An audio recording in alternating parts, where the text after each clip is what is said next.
AM news కి స్వాగతం. నంద్యాల జిల్లా ఆలగడ్డ రూరల్ పోలీస్ సర్కిల్ పరిధిలో దొన్నిపాడు మండలంలోని వెంకటేశ్వర నగరం, గుండుపాపల గ్రామాల్లో జరిగిన 2 వేరు చోరీ కేసుల్లో 3 ముద్దాయిలను అరెస్టు చేసినట్లు ఆలగడ్డ డీఎస్పీ వెంకట్రామయ్య తెలిపారు.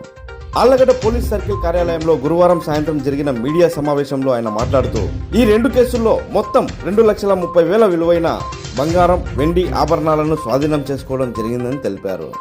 వివరాలకు వెళ్తే వెంకటేశ్వర నగరం గ్రామంలో బైక్ పై వెళ్తున్న దుండగులు వరలక్ష్మి అనే మహిళ మెడలో నుండి 3 తులాల బంగారు చైన్ లాక్కెళ్లారు. అదేవిధంగా గుండుపాపల గ్రామంలోని గ్రామదేవత మారెమ్మ అమ్మవారి గుడిలో కూడా ఇదే 3 ముద్దాయిలు వెండి కిరీటం, కంచు దీపపు కుందులు తదితర వస్తువులను చోరీ చేశారు. డీఎస్పీ వెంకట్రామయ్య ఆదేశాల మేరకు ఆలగడ్డ రూరల్ సీఐ హనుమంత్ నాయక్ నేతృత్వంలో దొన్నిపాడు ఎస్ఐ తిరుపాలు వారి సిబ్బందితో ప్రత్యేక బృందాలు ఏర్పాటు చేసి ఆధునిక సాంకేతిక పరిజ్ఞానం ఉపయోగించి గాలింపు చర్యలు చేపట్టారు. అయితే గురువారం నాడు 3 ముద్దాయిలు సిద్ధగుట్ట సమీపంలోని ఫ్లైఓవర్ బ్రిడ్జి వద్ద దొన్నిపాడు వెళ్లేందుకు సిద్ధంగా ఉండగా పోలీసు బృందాలు వారిని అదుపులోకి తీసుకోవడం జరిగిందని డీఎస్పీ వెంకట్రామయ్య తెలిపారు. ఈ కేసుకు సంబంధించి నాగలూరు జానయ్య, గురునాథం వెంకటేష్, ఎరుకలి రాముడు అనే నిందితులను అరెస్టు చేసి మొత్తం చోరీ సొమ్మును స్వాధీనం చేసుకున్నట్లు తెలిపారు.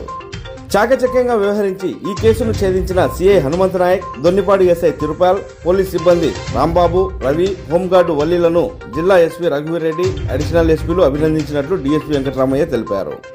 ఈ సందర్భంగా 3 సిబ్బందికి నగదు రివార్డులను డీఎస్పీ వెంకట్రామయ్య అందజేసి వారిని అభినందించారు. మీడియా సమావేశంలో Allagadda rural CI Hanumanth Nayak, Donnipadu SI Tirupal సిబ్బంది పాల్గొన్నారు.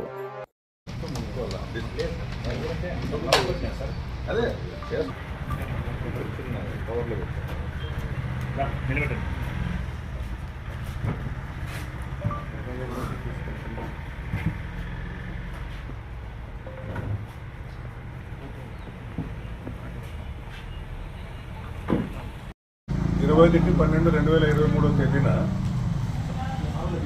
3 ముద్దాయిలు, ఒకరు నాగలూరు జానయ్య, ఇంకొకరు గురునాథ వెంకటేష్, ఎరుకల రాముడు, 3 కూడా ఎరుకల బై క్యాస్ట్. ఈ జానయ్య అండ్ గురునాథ వెంకటేష్ ఇద్దరు కూడా బోయినపల్లి గ్రామం, రాజంపేట మండలం, ఇది అన్నమయ్య డిస్టిక్ కిందకి వస్తుంది. తర్వాత ఎరుకల రాముడు అనే వ్యక్తి వచ్చేసి మన ఐలూరు మెట్ట దగ్గర ఐలూరు, ఈయన వచ్చేసి నంద్యాల పక్కన ఉంటుంది. వీళ్ళు 3 కూడా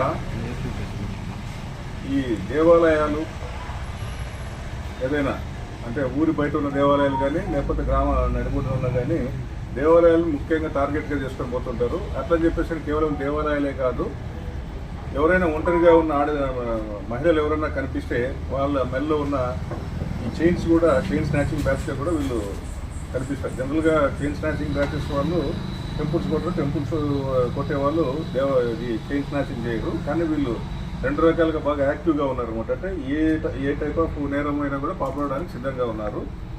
వీరు 3 గత జూన్ నెలలో, అంటే మనకు 8వ తారీఖు జూన్ నెల 2023వ తారీఖున దొన్నిపాడు మండలంలో వెంకటేశ్వర నగరం అనేది రాత్రిపూట ఒక ముస్లామె బయటికి రాక బయలుదేరుకోవాలని చెప్పేసి అని ఆ టైంలో మోటార్ సైకిల్లో వచ్చి ఆమె మెల్ల ఉన్న చైన్ సుమారు 3 తులాల బంగారు చైన్ని లాక్కొని పోవడం జరిగింది. ఆ రోజు నుంచి కూడా దొంగల కోసం మన వాళ్ళు గాలిస్తూ ఉన్నారు. అయితే రీసెంట్గా మరి 9వ తారీఖున ఈ నెల, అంటే డిసెంబర్ 12వ నెల 9వ తారీఖున మనకు దొర్నిపాడు మండలంలోని గుండుపాపుల అనే గ్రామం ఉంది. ఆ గుండుపాపుల గ్రామంలో ఊరి బయట మారెమ్మ గుడి ఉంది. ఈ మారెమ్మ గుడిలో గుర్తు తెలియని వ్యక్తులు తాళాలు పొగలు కొట్టేసి ఆ గుళ్ళో ఉన్న వెండి, అమ్మవారికి సంబంధించిన వెండి కిరీటము, ఈ కంచు, ఇత్తడి పాత్రలు ఇవన్నీ కూడా మొత్తం అంతా కూడా దొంగిలించుకొని పోవడం జరిగింది.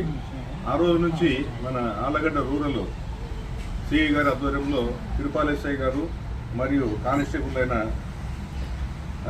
రాంబాబు, రవి మరియు హోంగార్లు వీళ్ళందరూ కూడా ఒక ప్రత్యేకమైన టీమ్గా ఏర్పడి దీనికోసం గాలిస్తూ కొంత ఇప్పుడు ఉన్న ప్రతి దాంట్లో కూడా నేరం చేస్తే సాంకేతిక నైపుణ్యాన్ని ఖచ్చితంగా ఉపయోగించుకోవాల్సిందే. ఆ సాంకేతిక నైపుణ్యాన్ని కూడా ఉపయోగించుకొని వీళ్ళే నేరస్తులు అని చెప్పేసి గుర్తించి వీరిని చేజ్ చేయడం జరిగింది. అందులో భాగంగా వీరు ఈరోజు మన ఆలగడ్డ చిత్తకుంట మధ్య ఉన్న ఫ్లైఓవర్ దగ్గర అటువైపు దొన్నిపాడు గ్రామం వైపు పోవడానికి ప్రయత్నం చేస్తూ ఉంటే వీరి 3 కూడా అరెస్ట్ చేసి విచారించగా వారి వద్ద ఉన్న ఈ వెండి పాత్రలు అయితేనేమి, వెండి కిరీటం అయితేనేమి, మిగతా ఈ కంచు, ఇత్తడి, ఇతర పాత్రలన్నీ కూడా సీజ్ చేసుకోవడం జరిగింది. అదేవిధంగా ఆ రోజు చైన్ స్నాచింగ్ చేయడానికి పాల్పడిన మోటార్ సైకిల్ ఏదుందో ఆ మోటార్ సైకిల్ AP39GE3323 ఇది హీరో హెచ్ఎఫ్ డీలక్స్ వెహికల్ ఇది. దీన్ని కూడా ఈ ముగ్గురు ముద్దాయితో పాటు సీజ్ చేయడం జరిగింది.